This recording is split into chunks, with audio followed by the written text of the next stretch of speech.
Well, in this video, we will discuss about the Faraday and Henry experiment.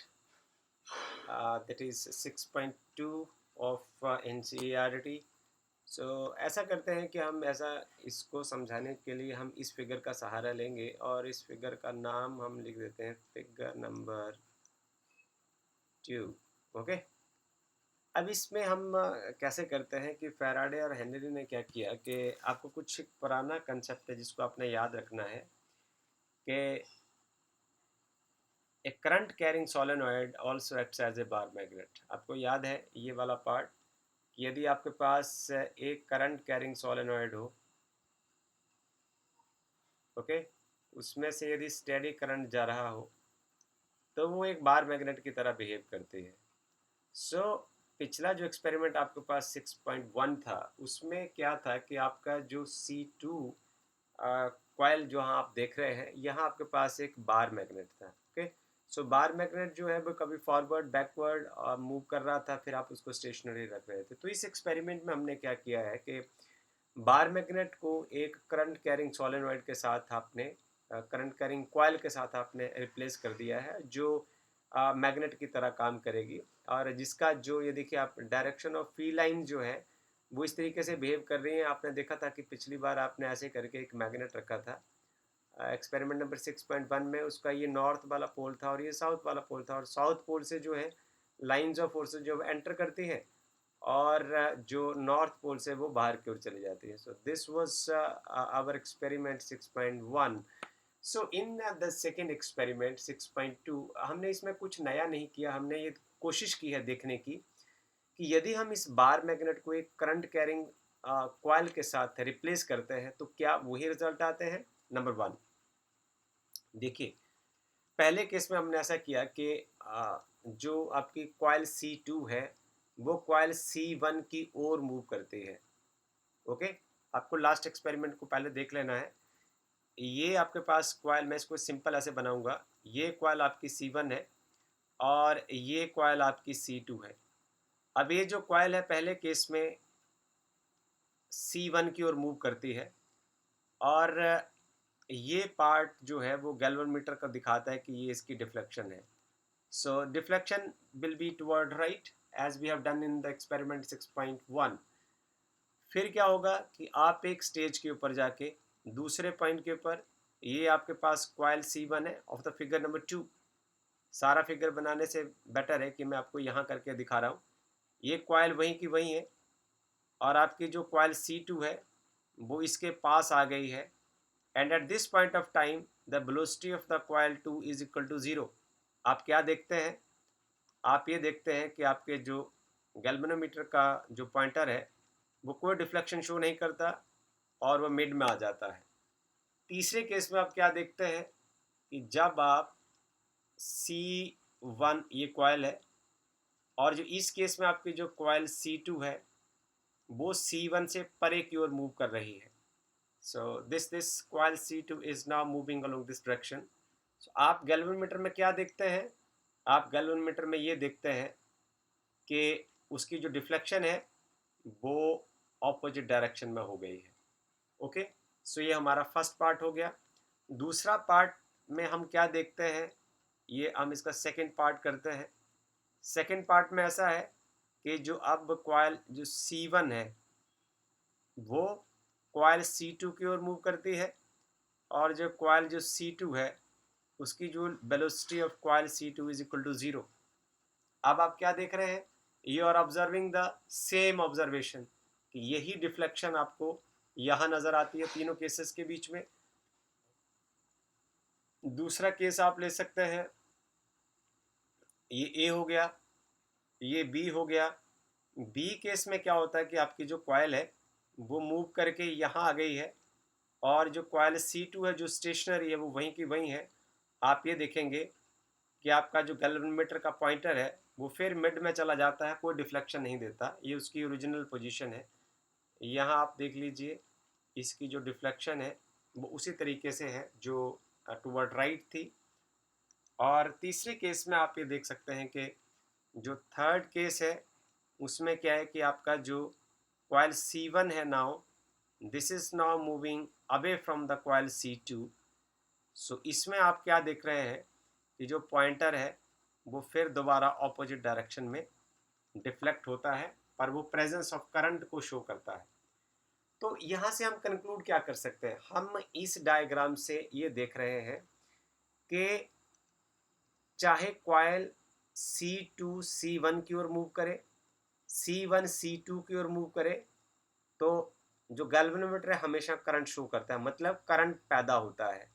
दूसरा हम ये देख रहे हैं कि एक्सपेरिमेंट नंबर 6.1 में हमने ये देखा था कि यदि एक बार मैग्नेट जो है वो कॉइल की ओर मूव करता है जो गैल्वेनोमीटर के साथ जुड़ी हुई है, तो वो करंट शो करता है। और जब ऑपोजिट डायरेक्शन में मूव करता है तो करंट ऑपोजिट डायरेक्शन में होता है। तो एक कंक्लूजन ये होगा कि यदि आप बार मैग्नेट को रिप्लेस कर देते हो एक करंट कैरिंग कॉइल के साथ, तो रिजल्ट्स को कोई फर्क नहीं पड़ता। और दूसरा जो कंक्लूजन यहाँ ये होगा, हम यहाँ कंक्लूजन लिख देते हैं। इस एक्सपेरिमेंट का कंक्लूजन क्या होगा,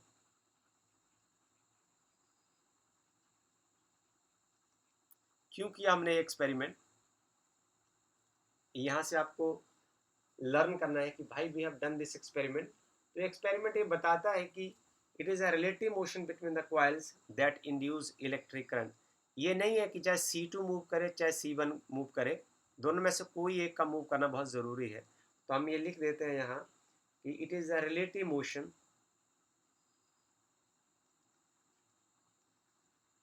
it is a relative motion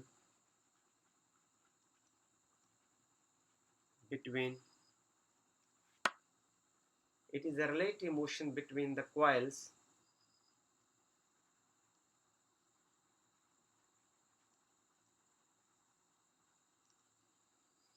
that induce electric current।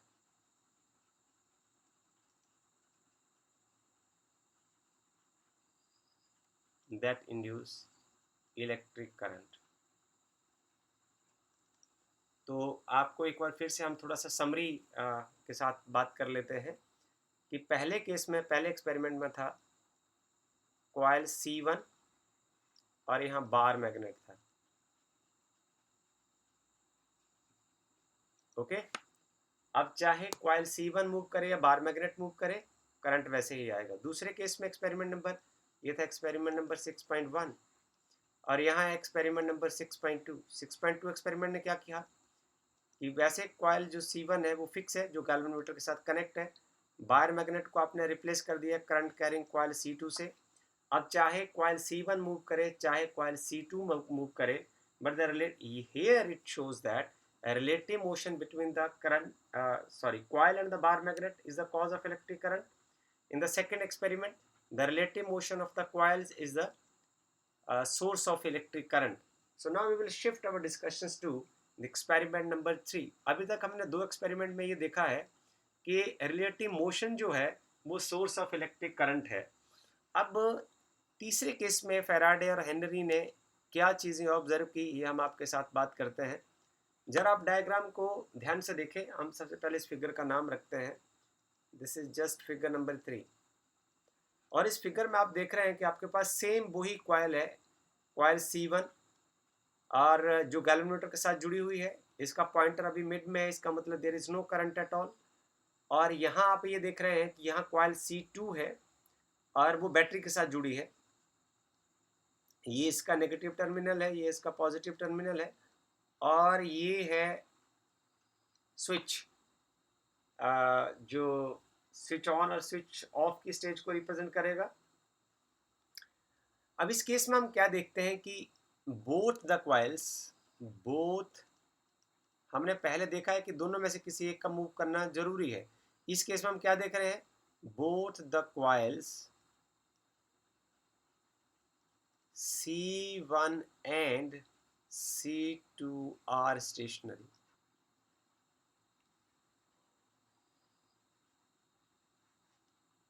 अब इस केस में दोनों कॉइल स्टेशनरी है, ना तो C1 मूव कर रही है और ना ही तो C2 मूव कर रही है। Both the coils are stationary. अब हम ये देखते हैं कि क्या ये हमें एक्सपेरिमेंट ये बताएगा कि क्या इलेक्ट्रिक करंट का सोर्स है relative motion of the two coils. या कॉइल एंड बार मैग्नेट है या कुछ और भी हो सकता है। देखिए इस केस में हम ऐसा करते हैं कि ये जो स्विच है इसको हम जो बटन है इसको हम प्रेस कर देते हैं। तो जैसे ही इसको स्विच ऑन किया जाता है, इसको बटन को प्रेस किया जाता है, की को क्लोज किया जाता है, तो बैटरी ऑपरेशन में आती है। आप ये देखते हैं कि जैसे आप स्विच को प्रेस करते हैं गैल्वेनोमीटर शो करता है deflection. The galvanometer on when we press the button,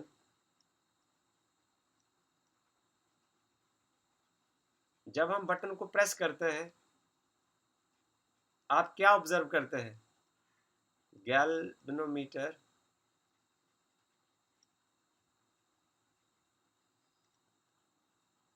shows the deflection। आप ये देखते हैं कि गैल्वेनोमीटर फिर डिफ्लेक्शन देता है और उसके बाद थोड़ी देर के बाद आफ्टर सम टाइम, ये ऑब्जर्वेशन वाला पार्ट है, after some time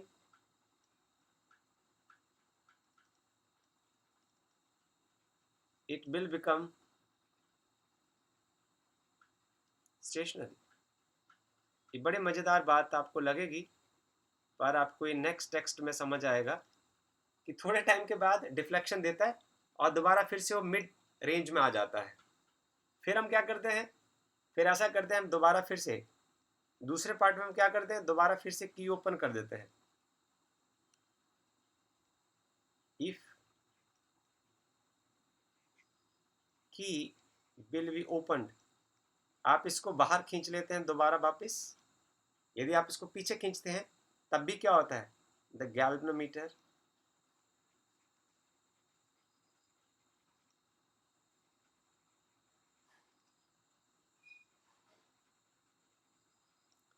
shows,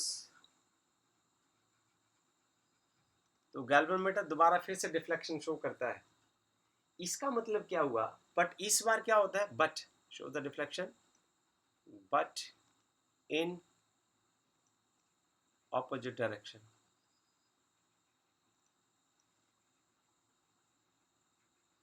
But this time in the opposite direction। Okay, so it is also observed that deflection increase dramatically। यदि आप आयरन रॉड्स को इसमें इंसर्ट कर देते हो इन कॉइल्स में तो ये जो डिफ्लेक्शन होती है इसका जो मॉड है वो ड्रामेटिकली चेंज हो जाता है। तो इसका मतलब ये साफ हो गया कि यदि हम पहले हमने एक्सपेरिमेंट नंबर 6.1 में क्या किया, हमने किया कि हमने एक कॉइल ली C1 और यहाँ लिया बार मैग्नेट। कंक्लूजन क्या निकला, चाहे बार मैग्नेट इधर को मूव करे तब भी गैल्वेनोमीटर शो करता है डिफ्लेक्शन, यदि इधर को मूव करे तब भी डिफ्लेक्शन शो करता है, यदि बार मैग्नेट रेस्ट में आ जाए कॉइल मूव करे तब भी डिफ्लेक्शन शो करता है। दूसरे केस में हमने ये किया और यहाँ से कंक्लूजन क्या निकाला कि करंट को पैदा करने के लिए चाहे बार मैग्नेट मूव करे चाहे कॉइल मूव करे, पर दोनों में से किसी एक का मूव करना बहुत ज़रूरी है। दूसरे एक्सपेरिमेंट में हमने क्या किया, आपके पास कॉइल C1 है और आपने बार मैग्नेट को कॉइल C2 के साथ रिप्लेस कर दिया। तो बार मैग्नेट की तरह पहले आप कॉइल को इधर लेके आए, यहाँ डिफ्लेक्शन आई, परे लेके गए डिफ्लेक्शन आई ऑपोजिट डायरेक्शन में, स्टेशनरी कर दिया कोई डिफ्लेक्शन नहीं आई। दूसरे केस में आपने क्या किया, कॉइल C2 को आपने स्टेशनरी कर दिया, C1 को मूव किया डिफ्लेक्शन आई, परे की ओर मूव किया डिफ्लेक्शन आई ऑपोजिट डायरेक्शन में, और स्टेशनरी कर दिया नो डिफ्लेक्शन एट ऑल। यहाँ से हमने दूसरे एक्सपेरिमेंट से ये देखा कि करंट तभी पैदा होगा या तो C1 मूव करे या तो C2 मूव करे। तीसरे एक्सपेरिमेंट में बड़ा इंटरेस्टिंग रिजल्ट आया कि यदि आप C1 को भी स्टेशनरी रखें C2 को भी स्टेशनरी रखें तब भी करंट पैदा होता है। कब, जब आप की को क्लोज करते हैं और जब आप की को ओपन करते हैं। पर इसमें कंक्लूजन ये है कि दोनों बार करंट तो पैदा होता है पर जो डिफ्लेक्शन ऑफ द गैल्वेनोमीटर है वो दोनों केस में ऑपोजिट डायरेक्शन में होती है एक दूसरे की। सो ये जो तीसरा रिजल्ट है एक बहुत एक सुंदर फिजिक्स को आपके सामने ला के रखेगा, पर इसके लिए आपको कुछ थोड़ा से टेक्स्ट का वेट करना पड़ेगा। And when we will reach to that point I will discuss this issue that why is it happen so. So with this, I will close these three experiment 6.1, 6.2 and 6.3 with you. If you have any trouble, then write in the comment box. Thank you so much.